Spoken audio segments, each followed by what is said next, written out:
अस्सलामुअलैकुम नाज़रीन, programme मुकाबिल public के साथ में खुश आमदीद। मैं हूँ मारिया जदून, मेरे साथ मौजूद हैं रऊफ क्लासरा और आमिर मतीन। ऑपोजिशन इत्तेहाद का गुजरांवाला के बाद कराची में अवामी ताकत का मुजाहिरा। जलसे की मेजबानी करने वालों ने मेहमान गिरफ्तार करवा दिया। कैप्टन रिटायर्ड सफ्तर को मरियम नवाज के होटल वाले कमरे से सिंध पुलिस गिरफ्तार कर ले गई। सिंध हुकूमत का गिरफ्तारी से लाइल्मी का इजहार। मरियम नवाज ने कैप्टन सफदर की गिरफ्तारी को पीडीएम में दरार डालने की कोशिश करार दिया। कहा, मैं सब समझती हूँ ये क्या खेल खेला है। मरियम नवाज ने प्रेस कॉन्फ्रेंस की। मौलाना फजल रहमान ने कैप्टन सफदर की गिरफ्तारी को अपनी हुर्मत पर हमला करार दिया है।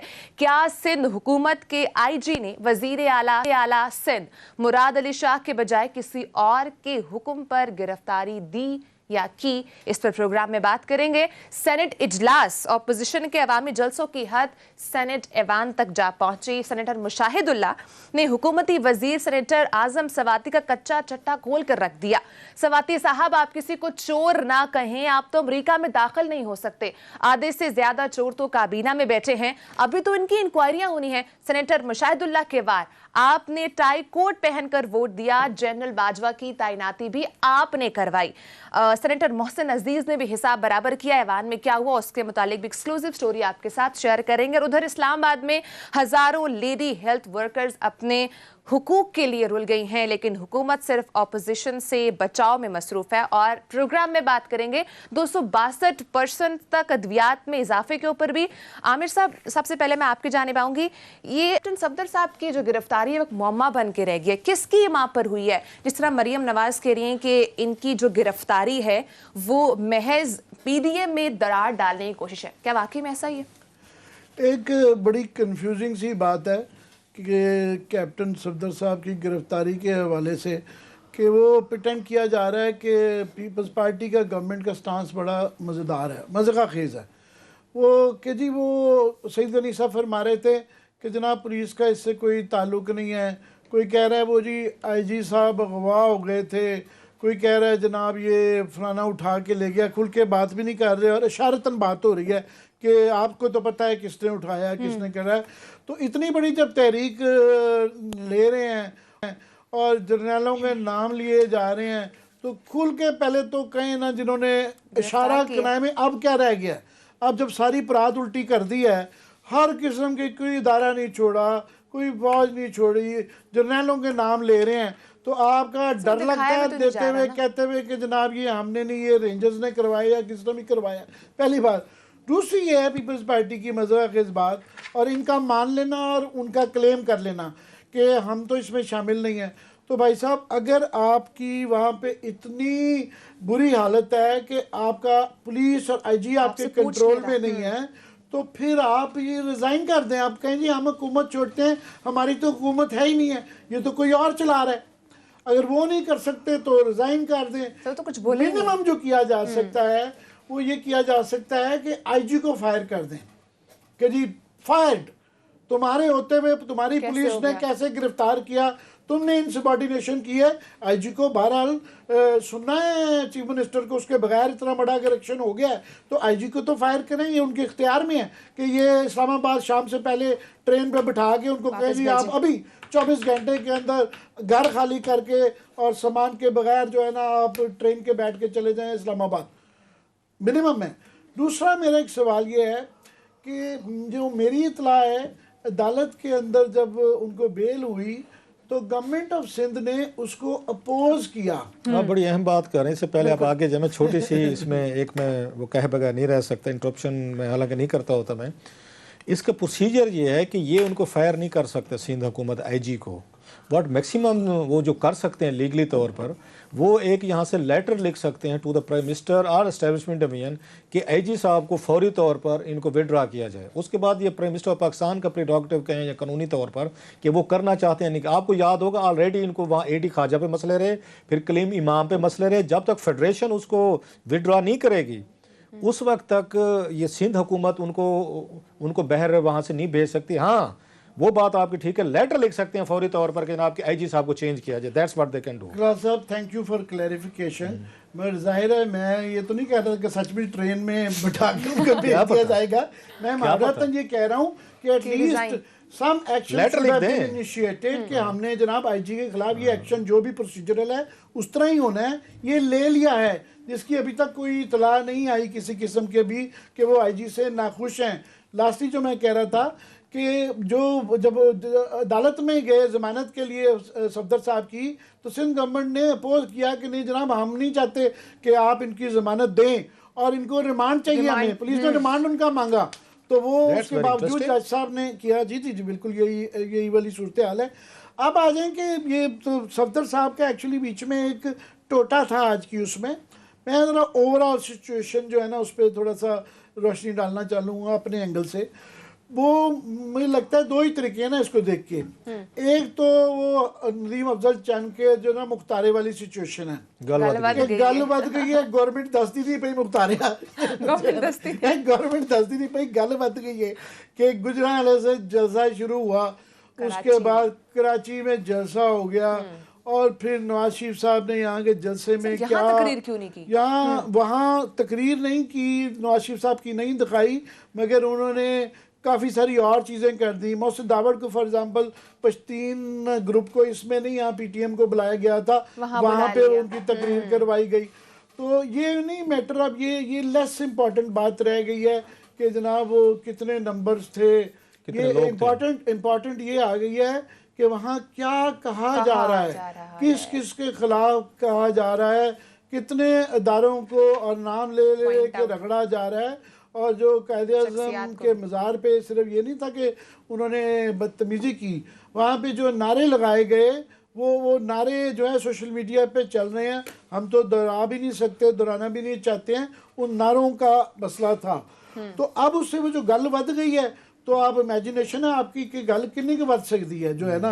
आप कल को 25 को आप कोयटा में भी जलसा होना है, फिर लाहौर से वो पता नहीं रैली चलेगी, तो वदने को वो कहते हैं जी मार्शल लग जाएगा, कोई कहता है जी एमरजेंसी लग जाएगी, कोई कहता है कि जनाब नई मीडिया पे कंट्रोल आ जाएगा, कोई कहता है जी कुछ ना कुछ तो करना पड़ना है, कुछ तो होगा। ये ऐसे नहीं चलेगा, ऐसे नहीं चलेगा जो है ना। एक स्कूल ऑफ थॉट है, ये एक्सट्रीमिस्ट स्कूल ऑफ थॉट है कि गल बड़ी बद गई है, मुख्तारिया जो है ना। दूसरा स्कूल ऑफ थॉट कहता है ज़रा एक मिनट ज़रा आराम करें, ये मुख्तारे ने नहीं पाकिस्तान चलाना, ज़रा हैंग ऑन, ज़रा वेट करें, इंतज़ार करें। ठीक है। वो कहते हैं कि जनाब ये कोई इतनी बड़ी गल भी नहीं है, तो ये 2 जलसे हो गए हैं, ये 4 हो जाएंगे, उसके बाद ये जो है इन दिलों के तेल दिखे हुए हैं। और जो है अभी भी कुछ लोग क्लेम करते हैं कि काफ़ी लोग काफ़ी तरीके से राब्ते में हैं, फिर मुख्तलिफ पार्टियों के मुतज़ाद मफादात हैं, और वो कहते हैं कि जनाब ये जो है इसको this to shell pass, basically ये गुजर जाएगी, कोई ऐसी बात नहीं है, बड़ी बात नहीं। मगर वो कहते हैं कि जो truth probably lies somewhere in between, जो है ना शायद बीच में की रात दुरुस्त है। वो ये कि दोनों तरफ से एक मसला तो है कि जो बुनियादी जो मसला हो रहा है कि ये अगर वो तो फ्रांस का इनकलाब लाने चले में ना, कि वो जो है उससे नीचे तो रूस और फ्रांस के इनकलाब से हो ही नहीं, कि लोगों का जो है ना वो क्योंकि बहुत ज़्यादा है, घूम फिर के बात आ रही है महंगाई पे कि अवाम नाखुश हैं, अवाम तंग हैं, और इसमें किसी को कोई डिसएग्रीमेंट नहीं है, ना गवर्नमेंट को है, ना अपोजिशन को है, ना आपको है, ना मुझे है, क्योंकि हम सबको जो है ना तकलीफ बर्दाश्त करनी पड़ रही है। और जब ये ग्राउंड स्वेल होता है, जब लोगों को तकलीफ़ें होती हैं, तो हर जलसा कामयाब होता है, तो इसलिए गल वाकई वधी हुई है।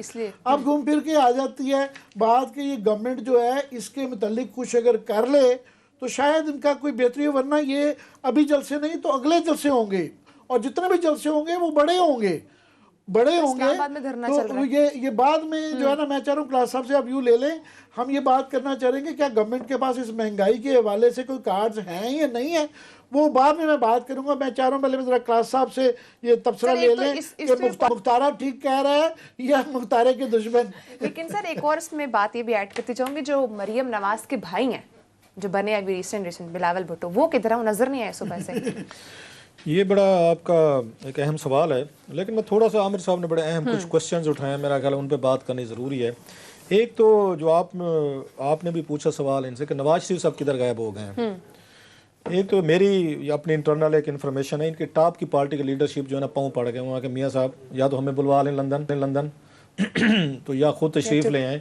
इतना बड़ा बोझ हमसे नहीं उठाया जाता, ये जो आपने हमारे पे डाल दिया है, ये नैरेटिव जो है ये मुश्किल हो जाएगा सेल करना। यही वजह है कि आप ये देखें गुजरांवाला को आज मेरा ख्याल चौथा दिन होने वाला है, 16 को हुआ था, आपने अभी तक इनके किसी बड़े पार्टी के लीडर को कोई प्रेस कॉन्फ्रेंस करके उनके नैरेटिव को ऊन करते, उनको या टीवी चैनल्स पे या डिबेट करते, किसी को उन्होंने जवाब देते हुए हाँ जी।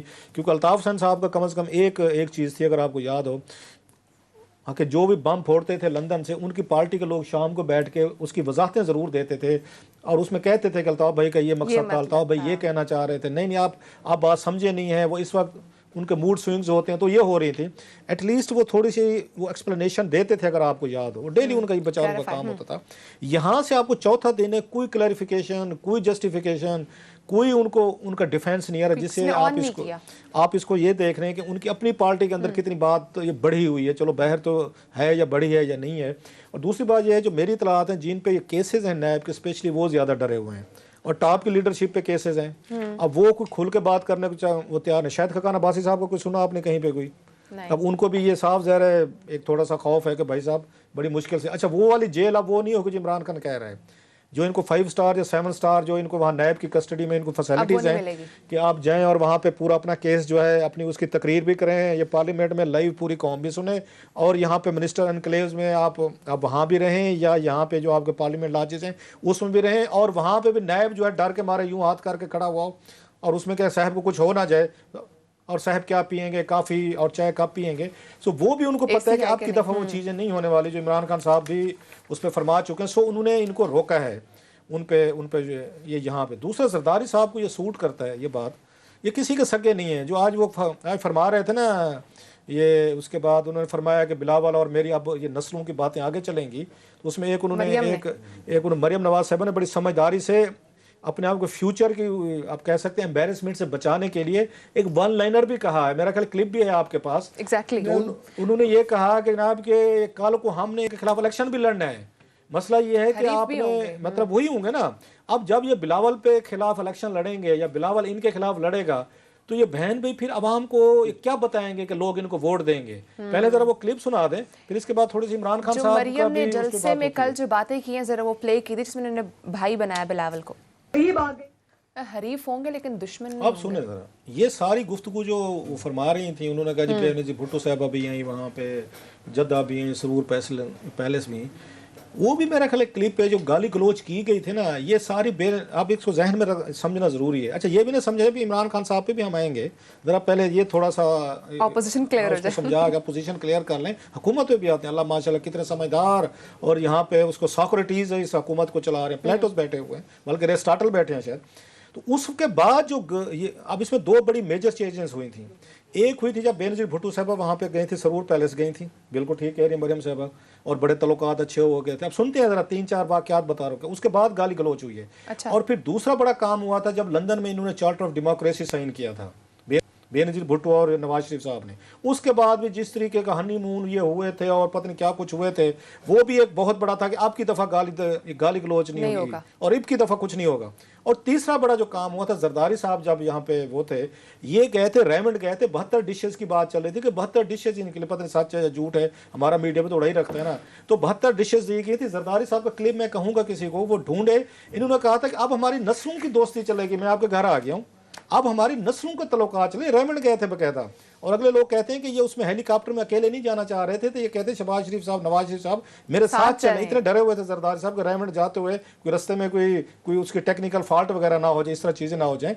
सो वो जरा क्लिप आपके पास में इन 3 वाकयात के बाद जो बताएं जो इन बिटवीन हुआ, ये जो बीबी और नवाज शरीफ की सरूर पैलेस की मीटिंग और उसके दरमियान तब के दरमियान में क्या हुआ, और लंदन में इन चार्टर ऑफ डेमोक्रेसी, और फिर जरदारी साहब का रेमंड उसके बाद, ये उसके बाद की है चीजें, इसकी बात की, ये 3 वाकयात हो चुके हैं। जरा वो कौम को सुनाइए, वो क्लिप प्ले कीजिएगा।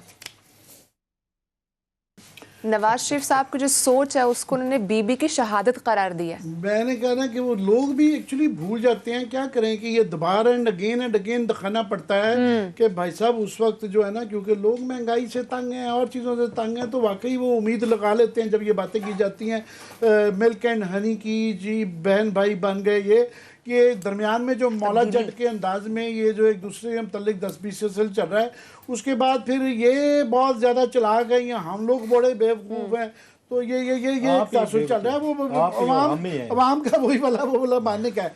2-3 चीज़ें ऐड कर दूँ। मेरा ख्याल है कैप्टन सफदर का ना, ये बिल्कुल सही क्लास साहब ने बात किया है कि जिन लोगों पे ना हर एक का अपना मफाद है, पार्टियों के अंदर भी और अफराद के अंदर भी, हर कोई अपनी स्टोरी देख रहा है कि भाई साहब वो ना तो बाप बेटे को समझा रहा है, बेटा ज़रा मुहतात ही रहना, ज़रा पीछे ही रहना जो है। कभी तलाल साहब आगे आ जाते हैं, कभी तलाल साहब पीछे हो जाते हैं, कभी शाहिद खान साहब आगे चले जाते हैं। सफदर साहब की जो बेल हुई हुई है वो 4 तारीख तक की है। अब ये दूसरा एक मुकदमा हो गया, उनके पास और भी मुकदमे हैं। जो नैब वाली पेशी है ना, वो 4 तारीख को वो के बाद जो है ना, वो किसी वक्त भी गिरफ्तार होते हैं अनलेस के अदालत से दोबारा वो कोई प्रोटेक्टिव बेल ले लें।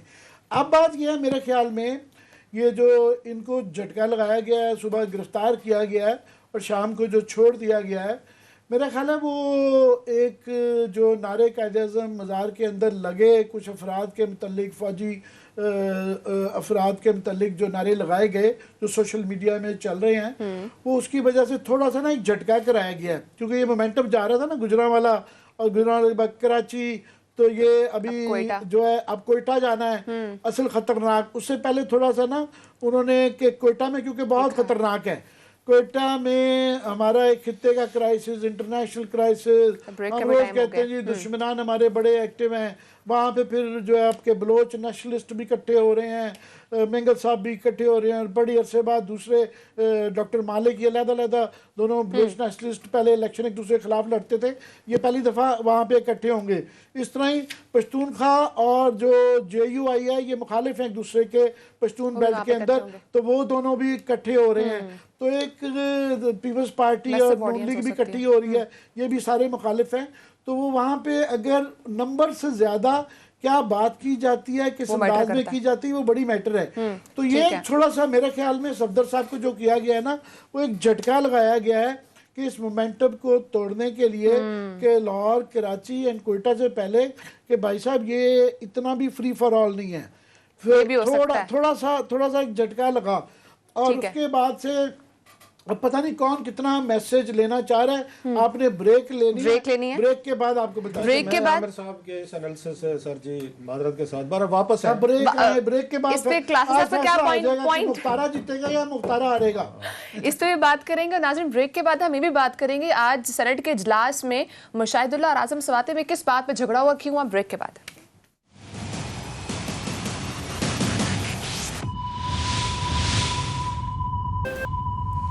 वेलकम बैक नाज़रीन। क्लास अब जाने से पहले ब्रेक पर आपने आमिर साहब की बात से इख्तलाफ किया था। असल में इसमें मुझे कहने दें कि वो कहते हैं मुझे डबल जेड वो नहीं बनना, मैं बाकी मतलब वो करने इसमें चाह रहा हूँ। आमिर साहब से ये नहीं है कि मेरा शायद पर्सनल बैसेस हैं, इनसे बेहतर पॉलिटिकल कमेंट कोई नहीं करता। I mean love with his political commentary. आज का नहीं, बहुत पहले का, जब लिखते भी थे न्यूज़ में डायरीज ये लिखते थे, उस पॉलिटिकल डायरी बहुत सारी नई जनरेशन ने नहीं पढ़ी।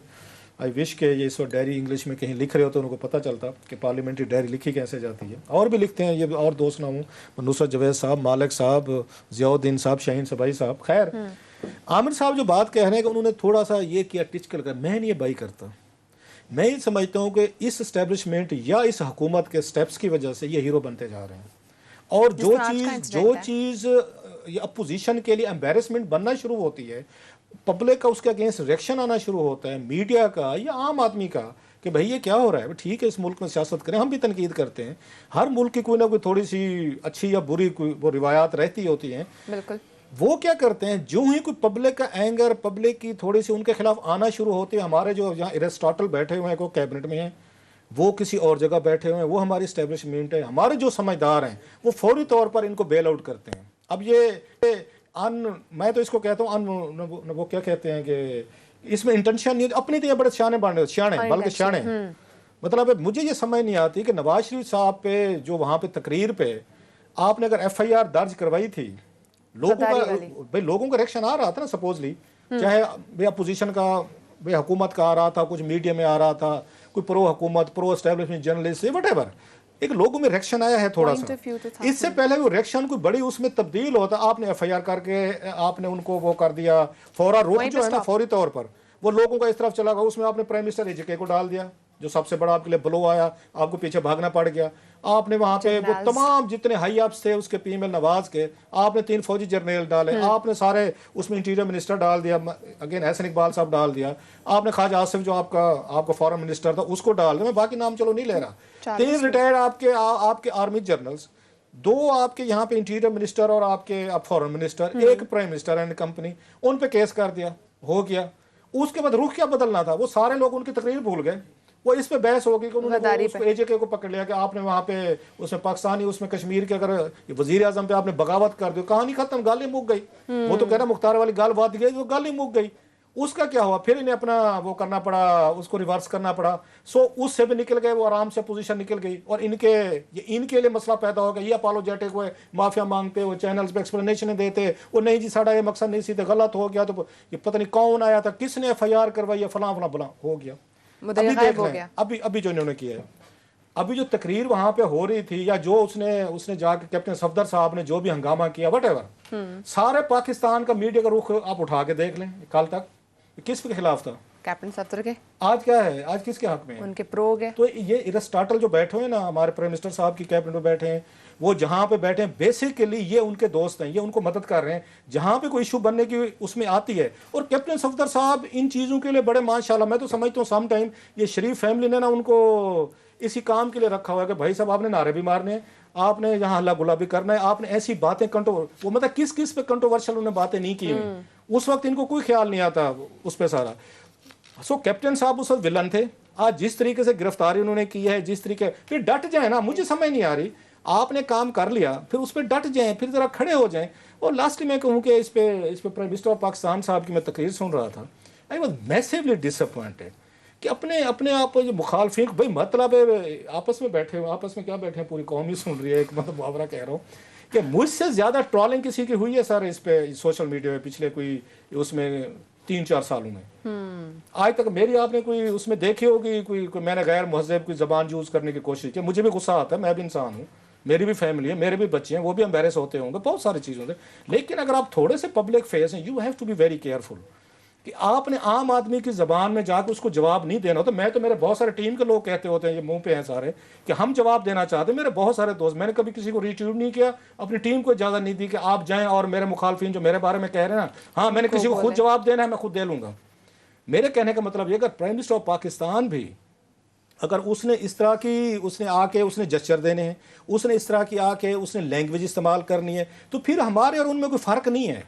एक प्राइम मिनिस्टर ऑफिस की अपनी डिग्निटी है, एक उसका अपना स्टेचर है। जिस तरह का उन्होंने मतलब है वहाँ पे ख्वाजा आसिफ साहब से रिलेटेड की, जिस तरह उन्होंने कहा जी आ जाएं तो हम ये कर देंगे, मेरा ख्याल है it was in a bad taste. अपनी गवर्नेंस से आप वो तवज्जो हटाना चाहते हैं महंगाई का, जिस पे आमिर अभी बात करेंगे। आपका यही ख्याल है कि आप इस तरह के इशूज़ बना के मेन गवर्नेंस के इशू से निकल जाएंगे, लोग 2-4 दिन इन बातों को तो याद रखेंगे, तीसरे दिन वही होगी। थोड़ी सी मेरा ख्याल है डिग्निटी, थोड़ी सी ऑफिस की एक रिस्पेक्ट जो है ना वो रहनी चाहिए। आमिर साहब दैट्स माय व्यू जो मैंने आपका बिल्कुल अच्छा व्यू है, मगर एक तो क्लियर चीज़ है ना, इसमें कोई बहस ही नहीं है कि अगर ये बुनियादी जो वजह है, जिसके पेट में खाना नहीं ना होता वो तकलीफ में रहता है, और जब तक वो तकलीफ ये दूर नहीं करेंगे ये लोग मजमे पढ़ते जाएंगे, ये इसके अंदर पीटीआई के लोग भी आना शुरू हो जाएंगे, ये इसको नहीं रोका जा सकता। इस 4 के बाद 8 जलसे होंगे, जब भी होगा जलसा बड़ा होगा, और किसी वक्त भी जलसा ख़राब भी हो जाता है, वायलेंट भी हो जाता है, बड़ा कुछ हो जाता है। कई दफ़ा सिचुएशन प्लान्ड एज प्लान्ड नहीं चलती है, वो अपनी मोमेंटम खुद ही पकड़ लेती है, वो पकड़ जाएगा। बुनियादी बात यह है कि ये बातों से और टाइगर फोर्स से महंगाई ठीक नहीं होगी। मैं रात को, हमारे बुजुर्ग दोस्त हैं चौधरी यूनिवर्सिटी, हमने बड़ा उनसे सीखा है, 90 साल उनकी उम्र है, और वो उन्होंने रात बैठे हुए थे, काफ़ी हमारे साफी दोस्त, उन्होंने कहा मैंने अपनी 70 साल पाकिस्तान की हिस्ट्री के अंदर जो है ना, पंजाब के अंदर और देहात में ख़ास तौर पे आटे की कमी कभी नहीं ऐसी देखी थी। उनका लोग लाइनों में लगे हुए हैं, नहीं महंगा भी मिल रहा है और मिल नहीं रहा, और देहात में इस वक्त महंगाई जो है ना वो शहरों से भी ज़्यादा है, ये भी पहले कभी नहीं हुआ था। तो उन्होंने जो नक्शा खींचा, तो बात यह है कि इनको कुछ सदबाब करना होगा।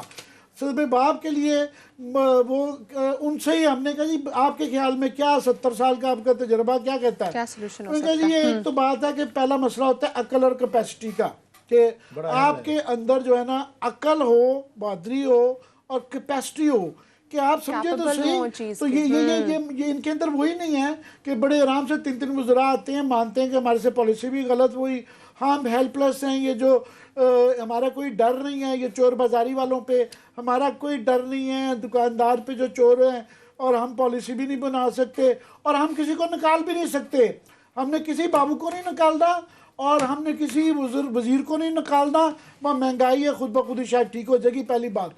दूसरा, कंप्रोमाइज्ड हैं, ये वो नहीं कह रहे, ये मैं कह रहा ये आप कह हूँ रहे कि कंप्रोमाइज्ड हैं। कंप्रोमाइज ये हैं कि हमने देखा है कि 1 दफ़ा नहीं, 2 दफ़ा नहीं, 5 दफ़ा, कई दफ़ा मिसालें दे चुके हैं, मुजरा दे चुके हैं।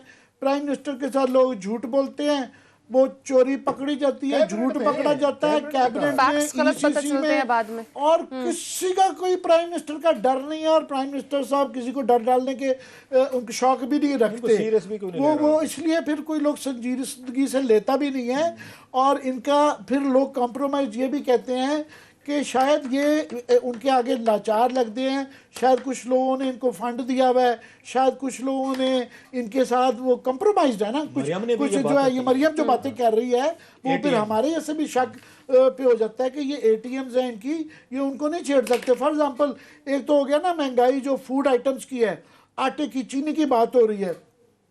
सबसे बड़ा जो मसला है वो बिजली, गैस और उसका है, उसमें जो है जो 2-2 हज़ार अरब रुपए की IPPs हैं, चोरों के साथ बात कराने के लिए लगाया हुआ है। बिल्कुल। जो लोग उनसे बातचीत कर रहे हैं जिनके अपने वो खुद interest है। चोरियां करते पकड़ते हुए उन्होंने IPPs के खुद 3.4 billion for example Nadeem Babar साहब ने देने हैं, वो अब शायद हटा दिए हैं।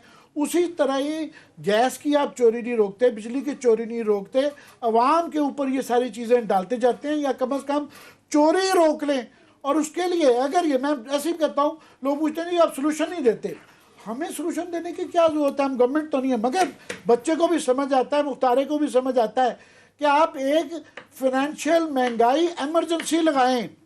आप कहें कि अभी ये इनका गवर्नमेंट के चल रहे हैं ना अपोजिशन के जलसे, इसके दौरान में आप जस्चर दें कि हम we understand the problem and we are with you, लोगों हम तुम्हारे साथ हैं। महंगाई की एक एमरजेंसी लगाएं और उसके अंदर मार धाड़ शुरू करें, कोई 30-40 जो हैं बाबू लटका दें जिनका कसूर रहा है चोर बाजारी में, जो नहीं कंट्रोल कर सकते, 2-4 वजीर फड़का दें, 2-4 पता चले ना ये क्यों नहीं, ये डुएबल है, कुछ हो रहा है। काफ़ी सारी चीज़ें तो है ना कि दुनिया के महंगाई के फैक्टर हैं कि जी ये जनाज की कीमत महंगी होगी, किल्लत होगी, बला होगी। 80% 70% मिनिमम कर लें आप, इनकी नालायकियों की वजह से हैं।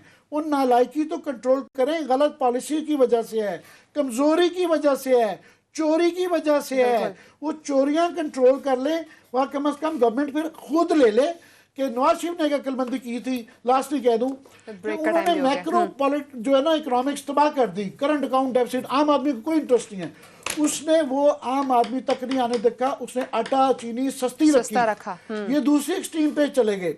इनको ठीक है, दोनों चीज़ें पॉसिबल हैं, कुछ चीज़ें मैक्रो भी आप ये फिगर भी ठीक रखें, मगर अवाम की कॉस्ट पे नहीं है। सेठ को हाथ डालें, वो 2000 अरब रुपया निकलवाए ना IPP से, वो चीनी वालों से निकलवाएं, अवाम को ना मारें, अवाम को रिलीफ दें। कल अनाउंस कर दें मैसिव पैकेज, आधा इस जलसों में से ना फूक निकल जाएगी, मैसिव पैकेज कहें जी चीनी हम देते हैं यूटिलिटी स्टोर पे जो है ना, चीनी जो है इंडिया में क्या होता है, उधर नहीं महंगाई हुई, वहां पे वो राशन कार्ड के ऊपर 2 रुपए 4 रुपए का किलो चीनी आटा मिलता है। आप यूटिलिटी स्टोर पे कल फेंक दें कि हम ये सारी जो बाजार से गंदम आई है मार्केट इंपोर्ट की है, ये हम दे रहे हैं और हम 50 रुपए की दे रहे हैं, इंतजाम कर रहे हैं, हो जाएगा, ये आधा सारा जुलूस खत्म हो जाएगा। लेकिन दूसरी तरफ हम देखें तो अद्वियात में 262% इजाफा हुआ, वो कैसे, इस पर बात करेंगे ब्रेक के बाद। दूसरा ये कि इस्लामाबाद में लेडी हेल्थ वर्कर्स बैठी हैं जिनके बारे में हुकूमत ने अभी तक कुछ सोचा नहीं है, क्या हुकूमत उनके बारे में कुछ कर भी रही है कि नहीं। ब्रेक के बाद से बात करेंगे, साथ ही रहेगा।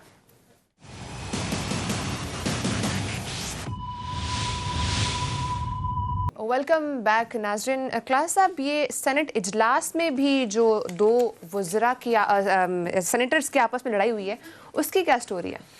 बड़े आज मेरा ख्याल है वहाँ पे बड़ी बड़ी अहम डेवलपमेंट्स हुई हैं। एक तो बड़ी जो आम आदमी से रिलेटेड ये लड़ाइयाँ, मार झगड़े और एक दूसरे को गाली गलौज तो चलती रहती है। अच्छा, सेनेट कभी ऐसे नहीं होता था। इससे पहले कि मैं सेनेट पे जाऊँ, मैं ज़रा थोड़ी सी जो बात करूँ आम आदमी को, पब्लिक के लिए बड़ी वो है कि इसकी दवाइयों की कीमतें जो हैं ये फिर आ रही थी, 265% फिर बढ़ाई गई हैं। 262%, और हर हफ्ते तकरीबन 62% तक दवाइयां बढ़ ये गई भी हैं। डॉलर के साथ उन्होंने कर दिया। अब डॉलर की तरह ये भी रोजाना 96 दवाइयों की बढ़ाई है और उन्होंने बड़ा एहसान किया है नए जो आए हैं डॉक्टर फैसल साहब कि 110 की कीमत की आ रही थी, मैंने बड़ा एहसान करके 16 निकलवा दी हैं। हाँ, ये इसी तरह चलता है। तो आज वहाँ स्टैंडिंग कमेटी में ये बड़ी वहाँ पे चीज़ें डिस्कशन की। हमारे रिपोर्टर जो है इमरान मगराना, तो उन्होंने ये दो चीज़ें बड़ी कवर करके लाया, बड़ी अहम उसमें चीज़ें हैं। और मज़े की चीज़ जो मैं पेपर वगैरह पढ़ रहा था, जो अभी आपको स्क्रीन पे भी शायद नज़र है, वो ये फरमाते हैं कि जनाब ये जो टेबलेट्स हैं ब्लैक मार्केट में 50 रुपए की मिल रही थी, अब हमने जब से कीमत बढ़ाई है, ये जो उसकी बता रहे हैं, अब ये आपको 2 रुपए से 7 रुपए की पर टेबलेट मिल रही है। उन्हें पता नहीं है कि 2 रुपए की मिलेगी या 7 की मिलेगी। अब भी कहते हैं 50 की मिल रही है। ये जरा ये एफिशिएंट ये हुकूमत को देखे, फिर कहते हैं लोग जलसों में नहीं जाएंगे। कहते 50 रुपए की ब्लैक में मिल रही थी, 1 रुपए की गोली थी तो ब्लैक हो गई थी, लिहाजा कीमत इसलिए बढ़ाई कि वो भी नहीं पता 2 या 7 रुपए कर दे, दरमियान में कोई डील कर लेंगे मेरा ख्याल दुकानदार और वो जो है। ये हुकूमत कह रहे हैं कि हमने कीमत इसलिए बढ़ाई है ताकि वो ब्लैक ना हो और उसके बाद लोगों को मिले। ये जरा फार्मूला पहले भी यही कहा था, क्योंकि हम स्मगलिंग नहीं रोक सकते, ब्लैक मार्केटिंग नहीं रोक सकते, इसलिए हम कीमत बढ़ा देते हैं ताकि अवेलेबल हो जाएगी। ये चीज लॉजिक है। ये वैसे नया ये फार्मूला है क्योंकि हम गवर्नमेंट रही हैं, गवर्नमेंट फिर छोड़ दें अगर गवर्नेंस नहीं कर सकते। अच्छा, बहरहाल ये तो एक इस पे उन्होंने यहाँ पे बात की है खासी, वो आपको स्क्रीन पे भी नजर आ रहा होगा कि दवाइयों के साथ क्या हिसाब करें। मुझे हंसी आ रही है। वो कह रहे हैं कि ये जो गोली है इसकी कीमत 2 रुपए से बढ़ाकर 7 रुपए करने से मरीजों को 43 रुपीज की बचत होगी। ये नया फार्मूला है कि कीमत हमने 2 से 7 रुपए कर दी है, इससे उनको ये आके कह रहे हैं यहाँ पे 43 रुपीज बचत होगी, क्योंकि पहले मार्केट में 50 में ब्लैक में फरोख्त हो रही है। डॉक्टर फैसल सुल्तान साहब को मेरी तरफ से सलाम, मेरी तरफ से सलूट के। डॉक्टर साहब क्या एक कमाल फार्मूला इजाद किया है कि कीमत 2 से 5 हो गई है, 7 और 43 रुपए आपको बचने वाले हैं इसमें। चोरी जो हो रही थी ये एंगलिंग है ना, कैसे एंगल करना है। इसमें जो पहले कमीशन 100% ली जाती थी, हमने कमीशन करके 50% करवा दी। एटलीस्ट अवेलेबल है ना। अच्छा, अब जहाँ सेनेट में सर वहाँ पे जो हुआ है बड़ी आज मोहसिन अजीज साहब सेनेटर जो हैं उन्होंने बड़ी आज वहाँ धुआंधार उन्होंने तकरीर की, स्पेशली जो उन्होंने उस पर खैर है उसका जवाब मुशाहिदुल्ला खान साहब ने उनको, आजम सवाती साहब पे तो सही बरसे हैं क्योंकि सवाती साहब की और माशाल्लाह 5 JT की इन पे जो रिपोर्टें छपी तो बंदा पढ़ ले कानून से, जैसे आप कहते धुआं निकल जाए। इमरान खान साहब ने उनको फिर भी वजीर बनाया कि नहीं तुम आपका होना बड़ा जरूरी है। सो वो बात मुशाहिदुल्लाह ने ठीक फरमाई है उनके बारे में कि हजूर आप तो ये उनके बकौल वो ये कह रहे हैं कि आप तो अमेरिका नहीं दाखिल हो सकता है। ऐसे लोगों को आपने वहां पे खड़ा हुआ है, आपने वजीर बना के रखा है, तो शर्मिंदगी लाएंगे आपके लिए। तो मोहसिन अजीज ने खासा मेरा ख्याल रगड़ा है आज इनको, वह सेनेटर ने। उसने ये कहा कि ना अब ये बताएं जनरल बाजवा साहब को वोट जो है ये अभी ये 3 साल एक्सटेंशन का है, ये किसने डाला है और उससे पहले इनको यहाँ आर्मी चीफ बनाया किसने था? वो तो नवाज शरीफ साहब ने बनाया था। वोट भी दोबारा आपने डाला है, अब तीसरी दफा आप यहाँ रोला डालने भी आ गए हैं और उसके बाद हुकूमत के आपने गले में डाल दिए। So Mohsin Aziz again spoke very well, I must say. एक अच्छा बंदा है इनका जिसको इन्होंने ये मेरे हिसाब से जाया किया है, वेस्ट किया। साहब क्या सर, मैं एक ना वो की इजाज़त से वो अगर फुटेज दिखा सकें, एक प्राइम मिनिस्टर बहुत जिक्र करते हैं कंपैशन का कि तरस खाना चाहिए अपने लिए। तो बात ये है कि ये बेचारी हेल्थ विजिटर्स जो हैं ये पिछले काफ़ी दिनों और हफ्तों से यहाँ पे इस्लामाबाद में बैठी हुई हैं। सारा रेड जोन उसकी वजह से सील हुआ हुआ है, बंद हुआ है, शहरी भी तंग हो रहे हैं। दूसरा ये है कि सर्दियाँ स्टार्ट हो गई हैं, तो बेचारी औरतें बच्चों के साथ बैठी हुई हैं, वहीं खाना पका रही हैं और उनकी तरफ ज़रा तरस करें। कुछ ज़्यादा पैकेज मैंने पूछा कितने के पैसे गवर्नमेंट को पड़ जाते हैं, उनका जी कुछ करोड़ों में भी जाती है, बात अरबों में नहीं है। बात ये है कि जब एलीट को, अशराफिया को और जिनको आप चोरों डाकू कहते रहते हैं उसमें उनको जब देना होता है 100 अरब रुपया इन्होंने कॉरपोरेट में बड़ी कंपनीज को दे दिया। IPPs को 2000 रुपये उनसे 2000 अरब लेना है, अपने पैसे हैं, घुटने टेक दिए हैं गवर्नमेंट ने, टांगें कांप रही हैं अपने पैसे मांगते हुए। JDC के जो है 400 अरब रुपया है, भूल जाए अदालत से जीत गई है। और मुझे अब जो खबरें आ रही हैं गवर्नमेंट डरी हुई है कि नहीं जी इनसे नहीं मांग सकते, हम वो ना बड़ा फंस गए हैं और वो है उनको एलीट को माफ़ करने के लिए हज़ारों अरब तैयार हैं, वो आए तो प्राइम मिनिस्टर नहीं है। ये जो गरीब ये जाली पनाहगाह वाला ड्रामा ना करें हमारे सर, एक साथ। दफा जिक्र भी नहीं किया। इनको पनाहगाह में ले जाएं बेचारियों को, और इनके करोड़ों के मसाइल हैं खुदा के लिए। और भी कार्रवाइयाँ डाल रही है, जलसों में कर रही है, कोई नहीं इनका साथ दे रहा। इन बेचारियों के साथ कल चीज बात करें और इसको ख़त्म कराएं। ये बड़ी नॉमिनल पैसे हैं और वो कोई मांग नहीं रही, वो सिर्फ कह रहे हैं कि रेगुलराइज कर दें और थोड़ी सी तनख्वाह बढ़ा दें। कोई इतनी बड़ी उनकी हाई डिमांड्स नहीं है। जब आप लीड को इतने मैं एक लंबी का लिस्ट लेके आऊँगा जो प्राइम मिनिस्टर ने लीड पावर लॉबीज को जो फैसिलिटेट किया है, जिस तरह के चीनी वालों को ये दी जो है पैसे सब्सिडी के अंदर, आटे वालों को, सीमेंट वालों को, कारों वालों को, तो ये गरीब हेल्थ विजिटर्स को भी थोड़ा सा वो जो आप कहते हैं ना कंपैशन होना चाहिए, तो खुदा के लिए कंपैशन दिखाएं।